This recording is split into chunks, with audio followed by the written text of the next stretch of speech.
Adverb and it's type. आज हम बात करने जा रहे हैं एडवर्ब की, जो एक पार्ट ऑफ स्पीच है और इसका इस्तेमाल हमारी लाइफ में जब होता है, मतलब हर जुमलों में होता है। जैसे आप कह सकते हैं कि आम लाइफ में जो भी जुमले बोले जाते हैं उनमें इसका इस्तेमाल हो रहा होता है, लेकिन पहचानने में लोगों को मसला आता है कि इन जुमलों में एडवर्ब कौन सा है।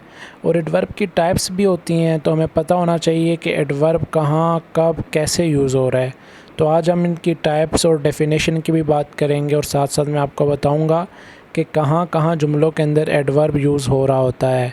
आपने अगर अभी तक इस चैनल को सब्सक्राइब नहीं किया तो अभी सब्सक्राइब कर लें, क्योंकि इंग्लिश लैंग्वेज अगर आप सीखना चाहते हैं आसान तरीके से तो रोज़ाना आप मेरे चैनल पे वीडियोस देख सकते हैं। इंग्लिश लैंग्वेज के हवाले से रोज़ाना मैं वीडियोस लगाता हूँ। तो चलिए स्टार्ट करते हैं सबसे पहले इसकी डेफिनेशन से। Adverb An adverb is a word, a set of words that modifies verbs, adjectives and other adverbs। तो कहने का क्या मकसद है इस डेफिनेशन में कि एक एडवर्ब हमेशा, देखिए नाम से ही ज़ाहिर है, एडवर्ब, वर्ब के साथ ऐड लगा हुआ है, मतलब ये सबसे पहले किस चीज़ को बयान करता है, मॉडिफाई करता है, मज़ीद किसके बारे में इंफॉर्मेशन देता है, वर्ब के बारे में, एडजेक्टिव के बारे में, और कभी कभी अनदर एडवर्ब को भी मॉडिफाई ये कर रहा होता है। अब कैसे कर रहा होता है, जुमलों के अंदर कैसे इस्तेमाल होता है, वो मैं आपको इसकी टाइप्स के बारे में बताता हूँ। पहले आपके टाइप्स के नाम बताता हूँ, फिर उनको एक्सप्लेन करके एग्जांपल्स के साथ समझाता हूँ आपको मैं। Types of adverb: conjunctive adverbs, sentence adverbs, adverbs of time and frequency, adverb of place and direction, adverbs of degree, adverb of manner. तो ये इसकी 6 मेन टाइप्स हैं। अब ये जुमले के अंदर कैसे इस्तेमाल होंगे वो मैं आपको बताता हूँ। तो सबसे पहले हम कंजक्टिव एडवर्ब को डिफ़ाइन करते हैं कि वो क्या है और उसकी एग्जांपल्स को देखते हैं। कंजंक्टिव एडवर्ब्स, नाम से ही ज़ाहिर है कि इसमें कुछ कंजंक्शन का जो है कनेक्शन होगा, मतलब जुमलों के दरमियान में ये चीज़ें लगेंगी दो जुमलों या आइडियाज़ को जोड़ने के लिए। डेफिनेशन देख लें, अ कंजंक्टिव एडवर्ब कनेक्ट्स फ्रेजेस और independent clauses, it provides transition between ideas and shows relationships. मतलब कंजंक्शन वाला ही काम है, नाम से ही ज़ाहिर है कि ये दो जुमलों को, दो फ्रेजेस को आपस में कनेक्ट करेंगे। ठीक है। इंडिपेंडेंट क्लॉज क्या होती है जी? जो क्लॉज जिस जुमले को किसी दूसरे जुमले की ज़रूरत नहीं होती अपना पूरा मतलब देने के लिए। ठीक है, तो आपको एग्जांपल से समझा देता हूँ। It rained last night, nonetheless the final match has not been cancelled. ठीक है, मतलब बारिश हुई, ठीक है, इसके बावजूद मैच कैंसिल नहीं किया गया। ठीक है, मतलब इस जुमले में नॉनदलेस का क्या मतलब है? फिर भी, बावजूद इसके मैच कैंसिल नहीं किया गया। ठीक है, तो इसमें दो जुमलों को आपस में कनेक्ट कर रहा है नॉनदलेस।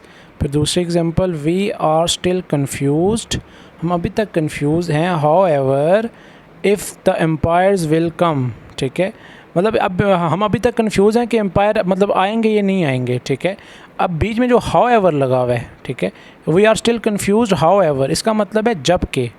ठीक है, हम अभी तक कन्फ्यूज़ हैं, ठीक है, जब के एम्पायर आएंगे या नहीं आएंगे, उस सेंस में। ठीक। Sentence adverbs, a sentence adverb starts the sentence and modifies the whole sentence. मतलब सेंटेंस एडवर्ब्स जुमलों के शुरू में आते हैं और इनके बाद कोमा लाजमी लगता है और ये पूरे जुमले को मॉडिफाई कर देते हैं, सूटेबल बना देते हैं। एग्जांपल देखिए, hopefully we will win the match, हम मैच जीत जाएंगे, उम्मीद है। ठीक है, उम्मीद है के लिए होपफुली लगाया और उसके बाद कोमा लगा दिया। उसके बाद apparently the sky is getting cloudy.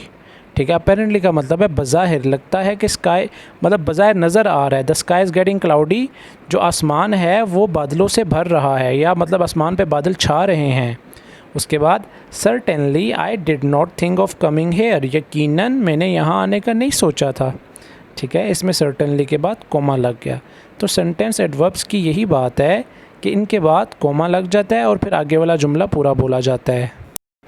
उसके बाद देखिए adverbs of time and frequency. देखें, एडवर्ब के टॉपिक की ख़ास बात यह है कि इसकी टाइप्स में ही इसका आंसर होता है। अब देखें, एडवर्ब ऑफ टाइम का क्या मतलब है कि जुमले के अंदर टाइम जो होगा वो एडवर्ब ऑफ टाइम होगा। ठीक है, अब देखें, adverb of time frequency indicate time और frequency of the action in the sentence. मतलब इस टाइप को आप फ्रीक्वेंसी भी कह सकते हो, एडवर्ब ऑफ टाइम भी कह सकते हो। ठीक है, एग्जाम्पल देखें आप, she went to school a little late yesterday. A little late yesterday क्या है? टाइम को ज़ाहिर कर रहा है। यस्टरडे तो क्या हो गया? Adverb of time. You always get a good result, ठीक है, you always get a good result. अब इस जुमले में क्या है कि जो ऑलवेज है क्या बता रहा है, टाइम, ठीक है। उसके बाद he will leave on Monday, Monday क्या बता रहा है, टाइम। उसके बाद दे स्मोक्स ओकेजनली, ठीक है, ओकेजनली का मतलब है कि मतलब किसी किसी मौके पर वो पीते हैं, ओकेजनली, या ये कह सकते हैं कि अक्सर पीते हैं वो, उस सेंस में। तो हमने यहाँ भी देखें टाइम को जिक्र हो रहा है, ठीक है, टाइम का जिक्र हो रहा है, ओकेजनली हमें क्या बता रहा है, टाइम। तो ये क्या हो गया, adverb of time and frequency. तो आप देख सकते हैं इन चारों जुमलों में जो टाइम है उसको हम एडवर्ब ऑफ टाइम कह देंगे या फ्रीक्वेंसी कह देंगे। इसके बाद आ जाइए adverb of place and direction, ठीक है, ये भी नाम से ज़ाहिर है कि किसी डायरेक्शन या जगह की बात होगी। Adverb of place direction that indicate place direction of the action in the sentence. Example, she went through the jungle, कि वो जंगल से गई, ठीक है। अब इसमें थ्रू द जंगल क्या है, ठीक है, एक प्लेस है ना, और थ्रू जो है साथ डायरेक्शन को भी ज़ाहिर कर रहा है, तो उस सेंस में हम क्या कह देंगे इसको, एडवर्ब ऑफ प्लेस, ठीक है। अच्छा, एडवर्ब ऑफ प्लेस या डायरेक्शन दोनों ही कह सकते हैं आप इसको। उसके बाद है we play in the field, in the field क्या एक जगह है, तो ये भी एडवर्ब ऑफ प्लेस हो गया। Heera is going to school, to school क्या एक जगह है, तो ये भी आपका एडवर्ब ऑफ प्लेस या डायरेक्शन हो गया। They are staying at my home, my home क्या है, एडवर्ब ऑफ प्लेस या डायरेक्शन। तो नाम से ही ज़ाहिर होता है, एडवर्ब की अच्छी बात यही है और ख़ास बात यही है कि नाम से ही आपको पता लग जाता है कि इसमें किस चीज़ की बात होने जा रही है। Adverbs of degree, adverbs that express the importance, degree, level of the action in the sentence are called adverbs of degree. अगर आपको मैं आसान लफ्ज़ों में बताऊं तो एक्शन की जो अमाउंट है वो क्या है, ठीक है, या वो कैसे हुआ, हाउ, ठीक है। तो कहने का ये मकसद है कि कितना हो गया या कैसे हुआ, उस सेंस में हम इसकी बात करते हैं। एग्जांपल देखें, he completely forgot about his anniversary, मतलब वो एनिवर्सरी के बारे में अपनी भूल गया, बिल्कुल, कम्प्लीटली का मतलब है बिल्कुल भूल गया। तो अब जो इस जुमले में जी कितना भूला, जी बिल्कुल भूल गया, तो अब कम्प्लीटली क्या है, एडवर्ब ऑफ डिग्री। दूसरा देखें, they read the newspaper thoroughly, वो न्यूज़पेपर पढ़ते हैं, ठीक है। अब इस जुमले में जो है दो सेंस हो सकती हैं, क्योंकि रेड भी हम बोल सकते हैं पास्ट इंडेफिनिट के सेंस में, ठीक है, क्योंकि रीड की सेकंड थर्ड फॉर्म रेड होती है। तो उन्होंने जो है न्यूज़पेपर थॉरोली पढ़ी, ठीक है, या पढ़ते हैं अगर प्रेजेंट इंडेफिनिट में लें तो। थॉरोली का मतलब होता है मुकम्मल तौर पर पढ़ी, अच्छी तरह से पढ़ी, तो इसमें एडवर्ब ऑफ डिग्री थॉरोली हो गया। उसके बाद है she is so excited about the new job, मतलब वो कितनी एक्साइटेड है, पूछा जा रहा है कि क्या अमाउंट है उसकी, तो कह रहे हैं जी सो एक्साइटेड, मतलब बहुत ज़्यादा। उसके बाद अर्ली हार्डली स्टडीज़, हार्डली का मतलब है कि बहुत कम, मतलब मुश्किल से ही पढ़ता है वो, इतना नहीं पढ़ता, मुश्किल से ही पढ़ता है, बहुत कम पढ़ता है। तो अमाउंट बता रहे हैं कितना पढ़ता है, हार्डली, मतलब बिल्कुल ना होने के बराबर। तो उस सेंस में एडवर्ब ऑफ डिग्री ये भी हो गया, हार्डली, ठीक है। तो उसके बाद हम चलते हैं नेक्स्ट टाइप की तरफ, जो कि बहुत इंपॉर्टेंट है, adverbs of manner. Adverbs of manner का मतलब है कि इसमें हम मैनर की बात करेंगे। चलें मैं आपको डेफिनेशन से समझाता हूँ। Adverbs that express the manner, approach, process of the action in the sentence are called adverbs of manner. मतलब इसमें हमें प्रोसेस की बात की जाएगी कि एक्शन कैसे, मतलब किस सेंस में हुआ, किस तरह हुआ, ठीक है, मतलब प्रोसेस क्या था उसका।